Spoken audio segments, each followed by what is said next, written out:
Maku Tree. My dear, dear sweet Maku Tree. I've traveled through the vicious seasons of Holodrum. I've gone back and forth through time in Labrina.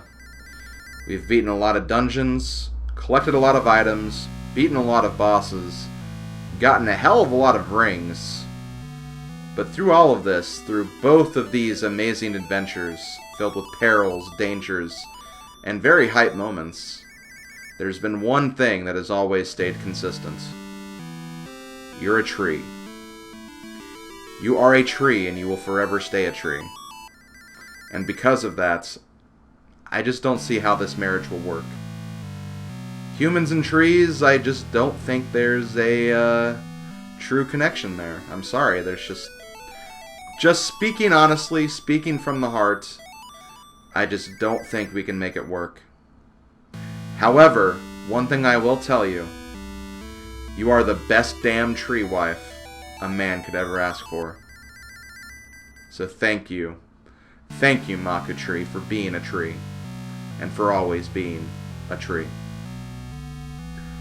Hello everybody, Slim Kirby here. Welcome back to what's going to end up being the finale of, I guess, both Oracle games here.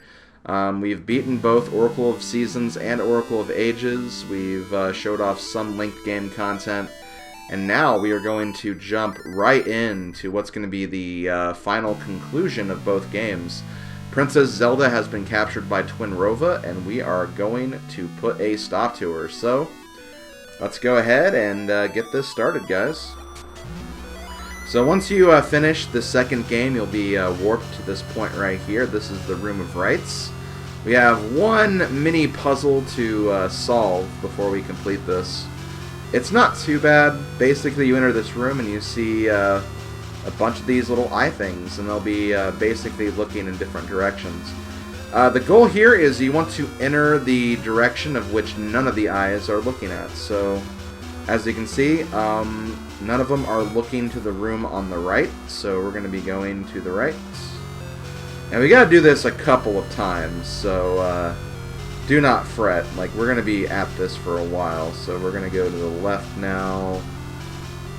Next up, we're going to go to, let's see, down, up, right. We're going to go to the left. Let's see, we have left, up, down, so we're going to go to the right. We have down, left, up, so we're going to go to the right again. We're going to go, let's see, we have down, up, right, going to go to the left. We have right, down, left, so we're going to go up. And we made it. Okay, well, let's do this. Zelda! You're not my tree wife!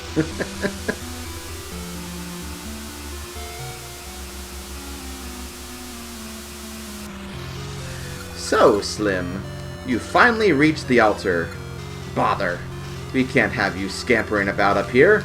So we've dragged you in here. The flames of sorrow, destruction, and despair burn brightly. The return of the evil King Ganon approaches. The holy sacrifice Zelda is all that remains. When we call Ganon's spirit into the vessel, it will be done. You cannot stop us. Prepare to meet your doom. Okay, well, that sucks. That sucks for her. But it's okay, I think we can still do this. Okay, so here we have the Twinrova fights. Much like the Ocarina of Time, you basically have to reflect the magic to the other sister. So, obviously you want to use fire and reflect that against ice and reflect against fire. It can be kind of complicated here because I don't know what it is, but like just the controls and reflecting stuff doesn't feel like super accurate. So it can be pretty difficult. Like, I would not say this is easy by any stretch. Oh ho ho! I did not think you would get so far, but I shall not fall like Nox and Veron. See my true power. So now we have the combined Twinrova. will sacrifice you so the evil king can return. Okay, so for this fight, I would say be cautious and take it easy. Because this is a fight where you can really, really take a lot of damage. In fact, I'm going to actually switch off for the blue ring. And see if that might actually help me get through a bit better. Besides, I need to kind of focus more on dodging as opposed to getting damage in. Whenever she turns like that, you need to hit her with a seed. If it's in the fire arena, you want to go with the mystery seeds. In the ice arena, obviously ember seeds. That kind of goes without saying, I think, but you know, just in case. I want to say also spin attacks are more effective than just normal strikes. But obviously, yeah, since you have to charge up the spin attack, it may not be entirely, you may not be entirely capable of doing that.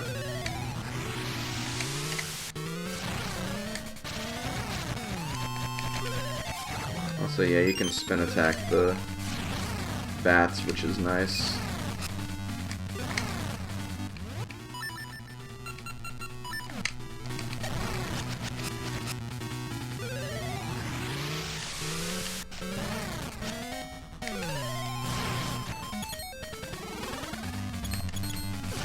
Now there are, like, some rings you can actually use to kind of do a little better in these arenas. I think one of them is, like, the steadfast ring. That ring can actually help quite a bit. And of course I had her right there, but I was a little slow on the uptake.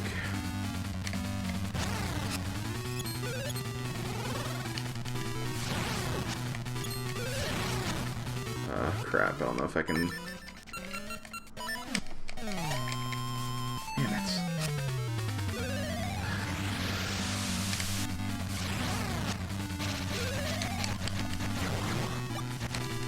Yeah, at least I got a frickin'...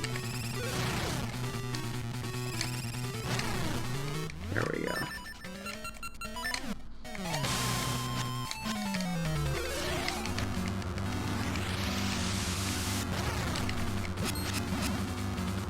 Well, she added a third one, so yeah, I think this is probably the last hit or something.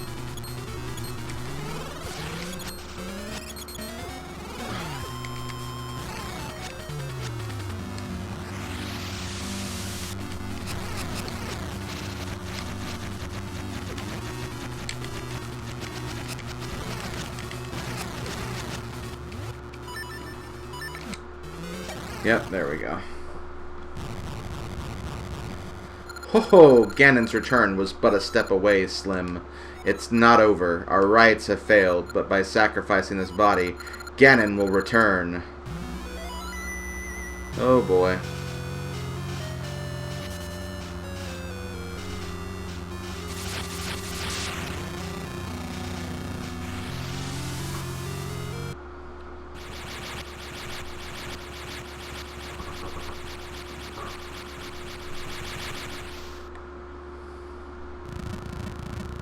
And here he is.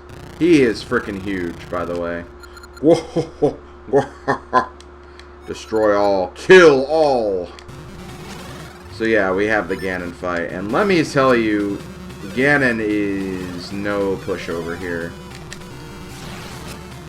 And basically, depending on what level sword you have, you might have to do a different thing here. So since we have only the noble sword, we can actually only use spin attacks. If we have the level 3 sword, which you could get via a Link game, you can actually just swing at him normally, but with this we have to use sword spins. So yeah. I hate when he uses his trident.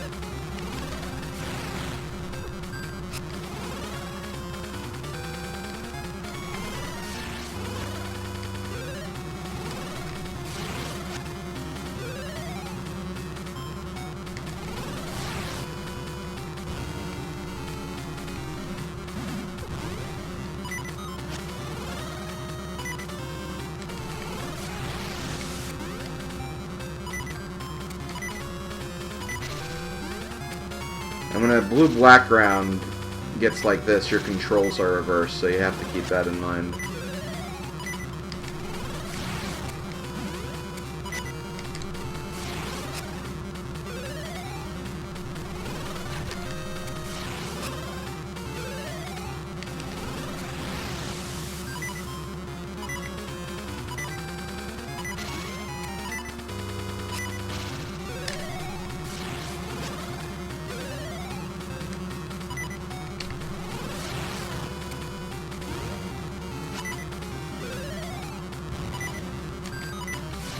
It's really not too bad, though, once you kind of get a feel for, like, his patterns and whatnot.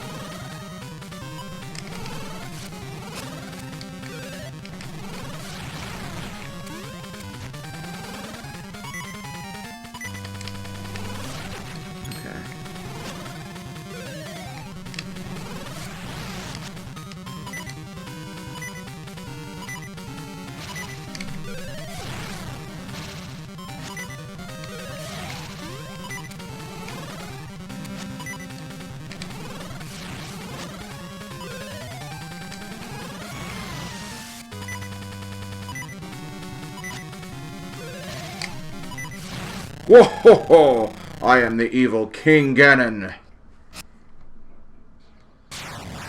You're the evil king dead. Oh! Well, we made it. We somehow survived. With a 3/4 of a heart.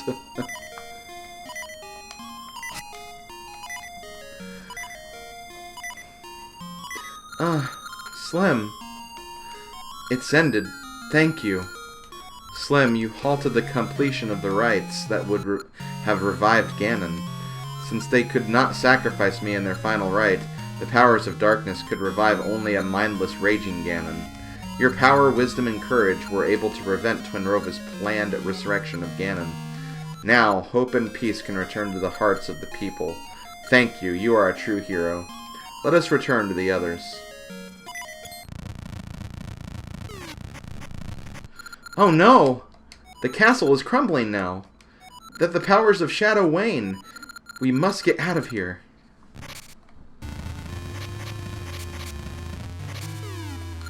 What do we do? Here comes Tree Wife.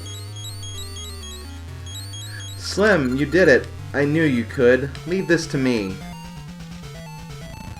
I guess Tree Wife was the true hero all along.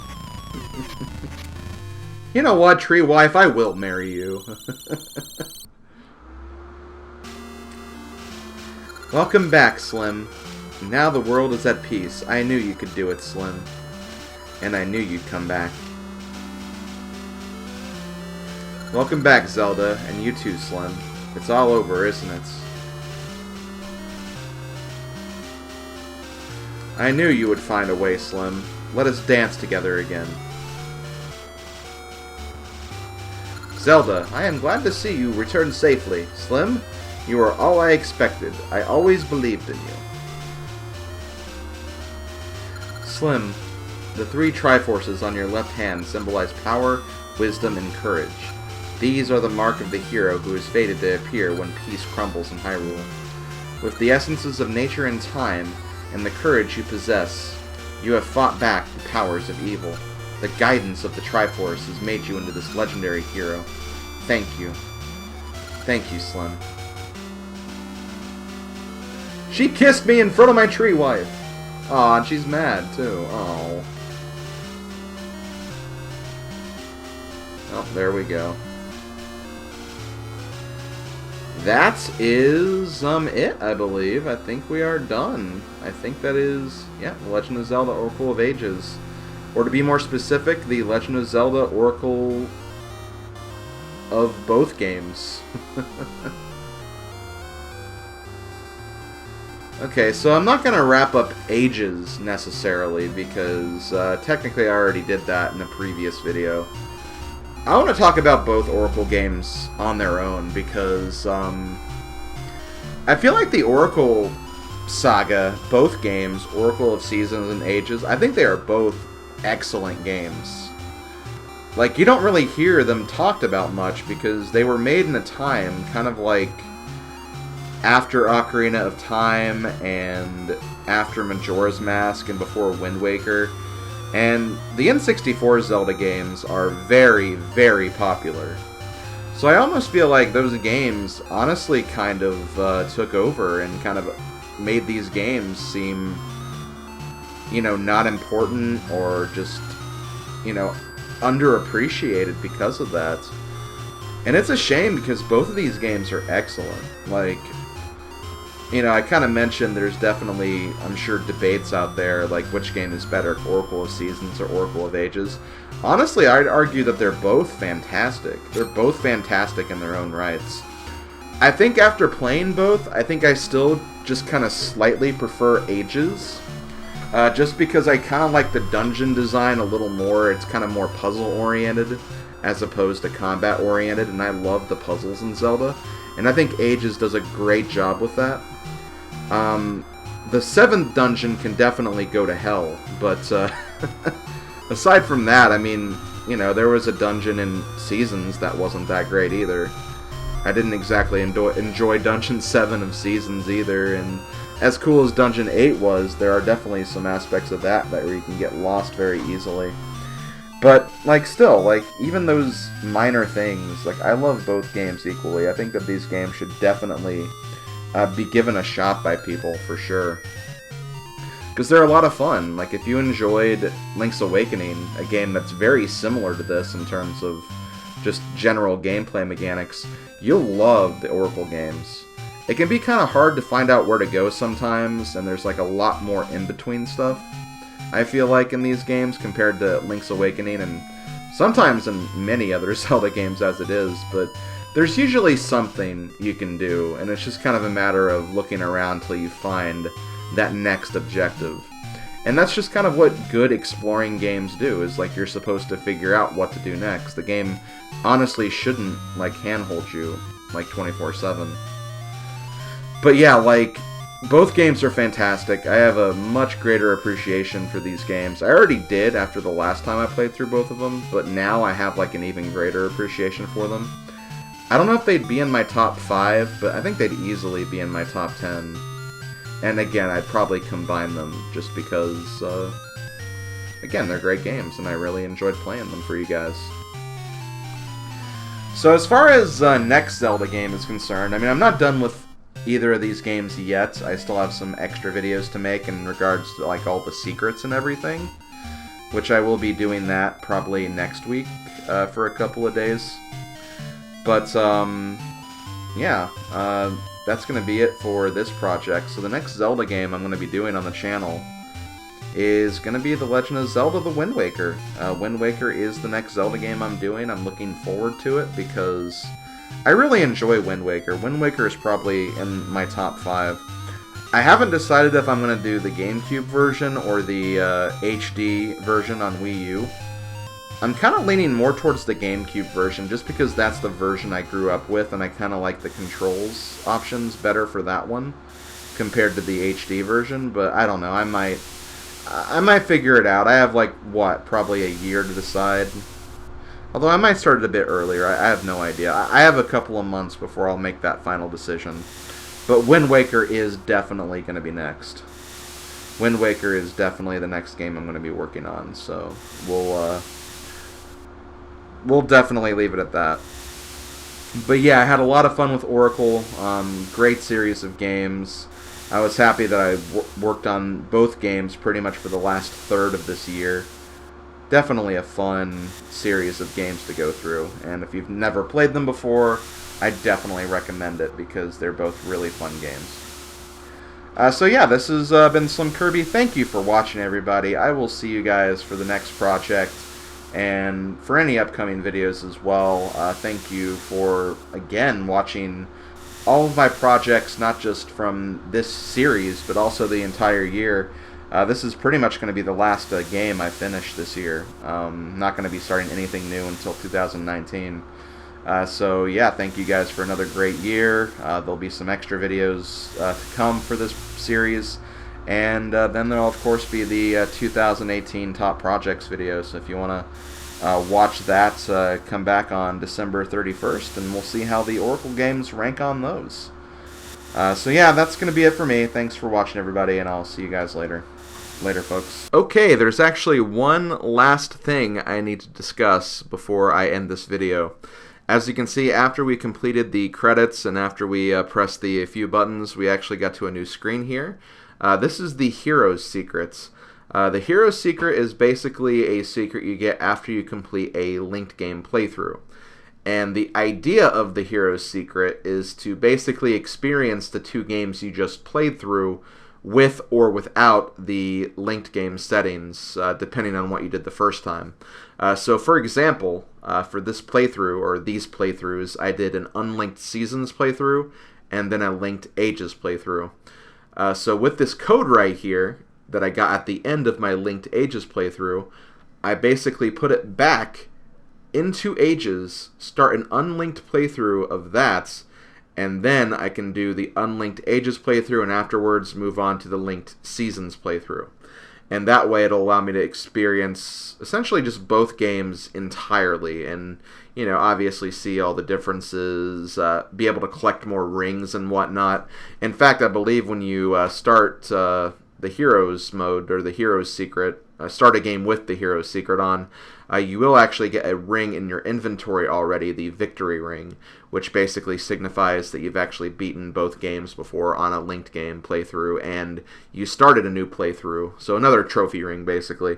And I believe you also get to keep all the rest of the rings that you've earned as well, if I'm not mistaken, so essentially it's a way to get 100% in this game if you are still on the hunt for that. But yeah, that's pretty much it. That's what the Hero's Secret is. I'm not going to be using this for any of the extra videos because I essentially have a playthrough already prepared ahead of time to cover all of the linked season stuff already. But that is pretty much how you would do this if you didn't go the method that I'm doing, and if you do actually want to get everything in one particular file. So yeah, that's there if you want to use it, and that's going to be it for this video. So thanks for watching, and I'll see you guys next week for the extra videos. Later, folks.